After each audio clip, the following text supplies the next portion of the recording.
উক্ত বিষয়টো দুখ লগা বিষয়, কিয়নো দেশে যাক স্মৰণ কৰা ঈশ্বৰ হিচাপে মানে তেনেধৰণৰ জেগাত চেণ্ডেল পদাৰ্পণ কৰি উঠা নামা কৰাটো দেখোঁতে এটা ভাল লগা বিষয় নহয়। সেয়েহে যি এবাৰ উঠি আমাক প্ৰদৰ্শন কৰি দেখুৱাইছে তেওঁলোকলৈ মই অনুৰোধ জনাম, দ্বিতীয়বাৰ যাতে কোনো কালে তেনেধৰণৰ প্ৰতিমূৰ্তি মান্যৱৰৰ ওচৰত যাতে গৈ চেণ্ডেল পিন্ধি পদাৰ্পণ নকৰক, তাৰ কাৰণে তেওঁলোকলৈ মই আহ্বান জনাম।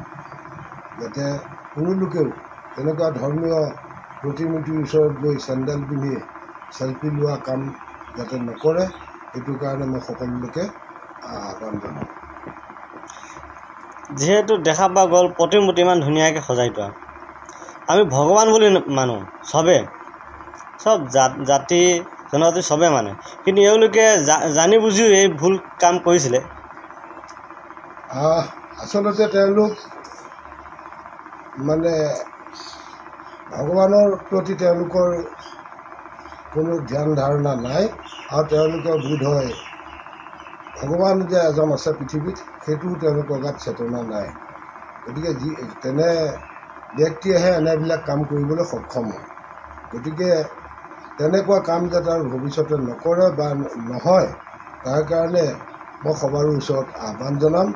কাৰণ যাক শংকৰ গুৰু বুলি কোৱাৰ লগে লগেই আমি জানো অৱতাৰী পুৰুষৰ ভিতৰত সেহান্ত কৃষ্ণৰ কিংকৰ শংকৰ ৰূপে তেওঁ অৱতাৰ হৈছিল, আৰু হৈ কলিৰ মানুহক তৰণৰ উপায় আমাক একেডাল দোলেৰে বান্ধি পেলাই আমাক এক মানৱ জাতি হিচাপে থৈ গৈছে।